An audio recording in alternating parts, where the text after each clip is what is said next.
ಇವಾಗ ಆಗ್ತಾ ಇರುವಂಥ ಇಂಡಸ್ಟ್ರಿಯ ಡೆವಲಪ್ಮೆಂಟ್ಸ್ ಬೆಳವಣಿಗೆಗಳು ಒಳ್ಳೆ ಬೆಳವಣಿಗೆಗಳಂತೂ ನೋಡ್ತಾ ಇಲ್ಲ. ಕೆಲವೊಂದಷ್ಟು ಕಹಿ ಘಟನೆಗಳು ಬೆಳವಣಿಗೆಗಳಾಗಿದೆ. ಅದ್ರ ಬಗ್ಗೆ anything you want to react?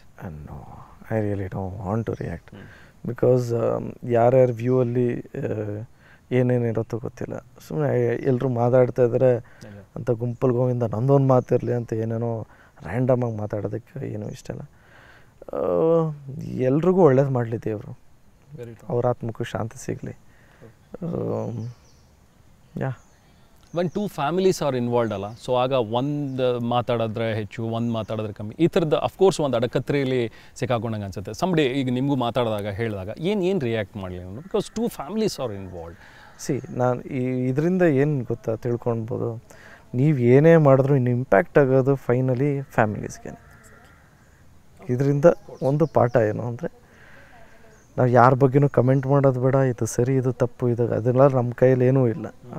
Genuinely ಎಲ್ಲರಿಂದನೂ ಒಂದು ತಂದೆ ತಾಯಿ ಇರ್ತಾರೆ, ಹೆಂಡತಿ ಮಕ್ಕಳು ಇರ್ತಾರೆ, ಎಲ್ಲ ಕೊನೆಗೆ ಅನುಭವಿಸೋದೇ ಅವ್ರುಗಳು.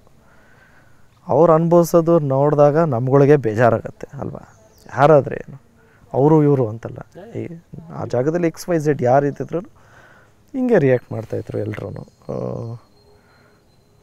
So yeah okay, anyway Martin ಬರ್ತಾ ಇದೆ 5th ಟ್ರೈಲರ್ ರಿಲೀಸ್ ಮಾಡಿ ಒಂದು ಕಿಕ್ ಸ್ಟಾರ್ಟ್ ಸಿಗ್ತಾ ಇದೆ ನಿಮ್ಮ ಸಿನಿಮಾಗೆ ಪ್ರಮೋಷನ್ಸಲ್ಲಿ. ಒಳ್ಳೆಯದಾಗಲಿ, ಮತ್ತೆ ಭೇಟಿಯಾಗೋಣ, ಮತ್ತಷ್ಟು ಮಾತಾಡೋದಿದೆ ಮಾರ್ಟಿನ್ ಬಗ್ಗೆ, ಮತ್ತೆ ನೆಕ್ಸ್ಟ್ ಇಂಟರ್ವ್ಯೂಲ್ಲಿ ಮಾತಾಡ್ತಾವೆ. Thank you so much. Thank you so much.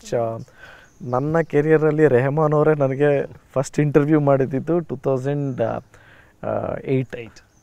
ನಾನು DSR ಅನ್ನೋ ಒಂದು ಆಲ್ಬಮ್ ಮಾಡಿದಾಗ ಫಸ್ಟು TV9ನಲ್ಲಿ ಫಸ್ಟ್ ಇಂಟರ್ವ್ಯೂ ಮಾಡೋದಂಥವ್ರು. ಈಗ ಮಾರ್ಟಿನಲ್ಲಿ ಇಂಟರ್ವ್ಯೂ ಮಾಡ್ತಾ ಇದ್ದಾರೆ. ಇನ್ನು ಲಾಟ್ ಮೋರ್ ಟು ಗೋ. ಧ್ರುವ ಜೊತೆಗೆ ಮತ್ತಷ್ಟು ಇಂಟರ್ವ್ಯೂಗಳನ್ನ ದಿಸ್ ಇಸ್ ವೆರಿ ಸ್ಪೆಷಲ್. ಯಾವಾಗಲೂ ಖುಷಿ ಧ್ರುವ ಜೊತೆಗೆ ಮಾತಾಡೋದಕ್ಕೆ, ಬಿಕಾಸ್ ಆಗ ನಾವು ನೋಡಿದ ಧ್ರುವ ಹೇಗೆ ಮಾತಾಡ್ತಾ ಇದ್ರು ನಮ್ಮ ಜೊತೆಗೆ, ಈಗ ಬ್ಯಾಕ್ ಟು ಬ್ಯಾಕ್ ಸೆಂಚುರಿಗಳನ್ನು ಬಾರಿಸಿ ಈ ಸ್ಟೇಜಲ್ಲಿರುವಂಥ ಧ್ರುವ ಕೂಡ ನಮ್ಮ ಜೊತೆಗೆ ಅಷ್ಟೇ ಚೆನ್ನಾಗಿ ಮಾತಾಡ್ತಾರೆ.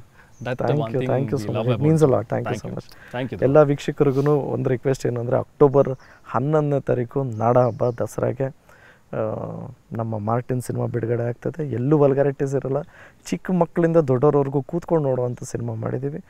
ದಯವಿಟ್ಟು ಕನ್ನಡ ಕಲಾಭಿಮಾನಿಗಳು ಎಲ್ಲರೂ ಸಿನಿಮಾ ನೋಡಿ ಆಶೀರ್ವಾದ ಮಾಡಿ ಅಂತ ರಿಕ್ವೆಸ್ಟ್ ಮಾಡ್ತಾ ನಾನು ಮಾತು ಮುಗಿಸ್ತಾ ಇದ್ದೀನಿ. ಜಯ ಆಂಜನೇಯ.